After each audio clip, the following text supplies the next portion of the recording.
ఈరోజు మన ఉదయగిరి నియోజకవర్గంలో ఒక సమస్య గురించి, ఇది సమస్య అనుకోవాలా లేకపోతే ఇంకా వేరే అనుకోవాలా తెలియదు, కానీ ఒక బాధాకరమైనటువంటి విషయం గురించి ఈరోజు మీరు చర్చించడం కోసం ఈరోజు మనం ప్రెస్ మీట్ పెట్టుకోవడం జరిగింది. అయితే ఉదయగిరి నియోజకవర్గంలో ఈ తోటల చెరువుపల్లి అని చెప్పేసి ఒక గ్రామం ఉంది మన నియోజకవర్గంలో. ఈ గ్రామం నుంచి తరతరాల నుంచి వీళ్ళు భారతదేశం పట్ల ఉన్నటువంటి ఒక అపారమైనటువంటి గౌరవం, దేశభక్తితో వీళ్ళ తండ్రి గారి దగ్గర నుంచి కూడా వీళ్ళు ఆర్మీలో పనిచేస్తారు. ఈ ఆర్మీలో పనిచేసిన తర్వాత వాళ్ళ నాన్నగారి తర్వాత వాళ్ళ కొడుకుకి కూడా, వాళ్ళ అబ్బాయికి కూడా, పగడాల రవి అనేటువంటి ఈయనకి ఆర్మీలో జాబ్ రావడం జరిగింది. ఈ ఆర్మీలో జాబ్ వచ్చిన తర్వాత ఈయన చాలా కాలం పాటు ఆర్మీలో దాదాపు 10-15 సంవత్సరాల పై కూడా జాబ్ చేస్తారు. అయితే పోయిన నెల ఈయనకి జమ్మూ కాశ్మీర్కి ట్రాన్స్ఫర్ వచ్చింది. ఈ సందర్భంలో ఇంకో 4 రోజులు లీవ్ లాంటిది దొరకడంతో ఈయన పోయిన నెల అంటే జూలై 19న సాయంత్రం 4 గంటలకి ఆయన ఉన్న ప్రాంతం నుంచి ఊరికి బయలుదేరడం కోసం ట్రైన్ ఎక్కడం జరిగింది. ఈ ట్రైన్ ఎక్కిన తర్వాత ఇక ఈయన 20వ తేదీ ఉదయం లేదా 19వ తేదీ సాయంత్రం చివరిగా వాళ్ళ ఇంట్లో వాళ్ళతో మాట్లాడాడు. 20వ తేదీ ఉదయం 6 గంటలకి ఈయన ఒక రైల్వే స్టేషన్ దిగి ఎక్కినట్టు మాత్రమే వాళ్ళ దగ్గర ఎవిడెన్స్ ఉంది. ఈ 19వ తేదీ సాయంత్రం తర్వాత 20, 21, 22 3 రోజుల పాటు వాళ్ళ కుటుంబ సభ్యులతో ఫోన్ రింగ్ అవుతూ ఉండి అది లిఫ్ట్ చేయకపోవడంతో వీళ్ళు భయపడి 22వ తేదీ మేము 3 రోజుల నుంచి ఫోన్ చేస్తున్నామండి, మా హస్బెండ్ లిఫ్ట్ చేయట్లేదని ఆ యొక్క కన్సర్న్ పోలీస్ స్టేషన్ లో వీళ్ళు కంప్లైంట్ ఇవ్వడం జరిగింది. ఇది 24వ తేదీ FIR గా మారిన తర్వాత వాళ్ళు విచారణ మొదలుపెట్టారు. అయితే ఇప్పటికీ దాదాపుగా 4 రోజుల పైన, దాదాపు 30 రోజులు గడిచిపోయింది, కానీ ఈయన ఆచూకీ దొరకలేదు. అయితే దీంట్లో చాలా పలు రకాలైనటువంటి అనుమానాలు వ్యక్తం చేస్తారు, అభిప్రాయపడతారు. ఎందుకంటే ఈయన మిస్సింగ్ అనేది విషయం మనం ఒక కామన్ మ్యాన్ మిస్సింగ్ అనేది కోసం పక్కన పెడితే, ఇవాళ భారతదేశంలో భారత సైన్యంలో ఉన్నటువంటి, భారతదేశాన్ని రక్షించేటువంటి ఒక సోల్జర్ కి కూడా సెక్యూరిటీ లేదా ఈ దేశంలో అని ప్రజలందరూ కూడా, కామన్ మ్యాన్ కూడా ఆలోచనలో పడ్డారు. ఎందుకంటే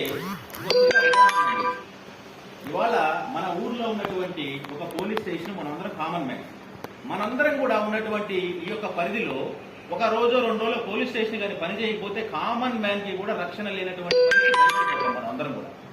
అలాంటిది దేశాన్ని రక్షించేటువంటి ఒక సైనికుడు ఇవాళ కనిపించగా దాదాపు 35 రోజులు అయిపోయిందంటే దీనికి ఎవరు బాధ్యత వహించాలి, ఎవరు వహిస్తారు, అసలు భారతదేశం ఎటువైపు పోతుంది?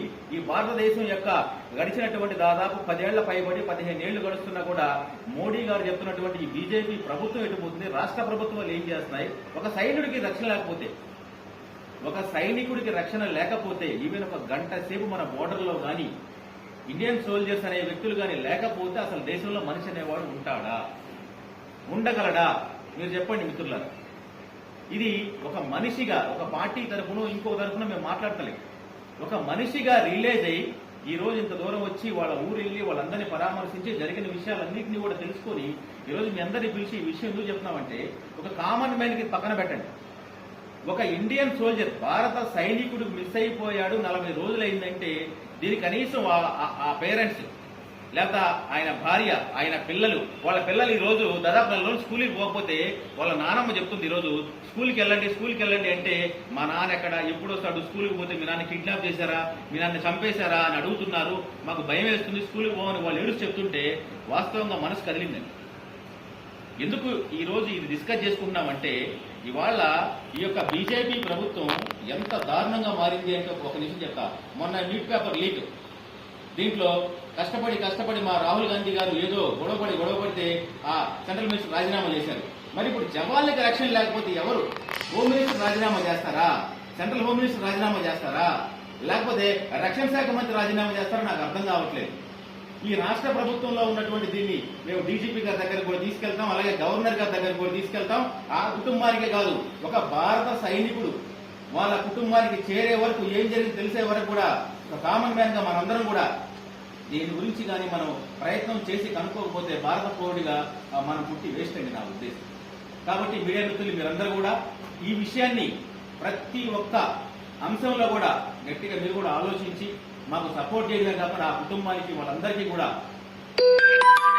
మేలు జరిగేలాగా, అలాగే ఆయన ఎక్కడున్నాడో దొరికే వరకు మీరందరూ కూడా సపోర్ట్ చేయాలని కోరుకుంటూ, అలాగే అలాగే మా కాంగ్రెస్ పార్టీ నుంచి రాబోయేటువంటి 2-3 రోజుల్లో కూడా రాష్ట్ర వ్యాప్తంగా మేమందరం కూడా దీని మీద గట్టిగా ప్రయత్నం చేసి కాంగ్రెస్ ప్రభుత్వం నుంచి కాంగ్రెస్ పార్టీ నుంచి మేమందరం దీని మీద గట్టిగా అవసరమైతే ధర్నా చేసే ఉద్యమం చేసి ఏమైనా సరే ప్రభుత్వాలు కదిలించి ఆ కుటుంబానికి న్యాయం జరగాలి. ఒక అంశం అయితే భారత సైనికుడు ఎక్కడ ఉన్నారో తెలుసుకోవాల్సినటువంటి బేసిక్ ఒక భారత పౌరుడిగా మనందరికీ ఉందని భావించి ఈ దేశ పౌరుడిగా కాంగ్రెస్ పార్టీ వ్యక్తిగా నేను దీన్ని ఎట్టి పరిస్థితుల్లో కూడా మేమందరం కూడా ఖండిస్తున్నాం. ఎట్టి పరిస్థితుల్లో ఆ యొక్క భారత సైనికుడు ఎక్కడున్నాడో ఆశకి మేమందరూ కూడా తెలియాల్సిన అవసరం అని చెప్పి తెలియజేసుకుంటున్నాను.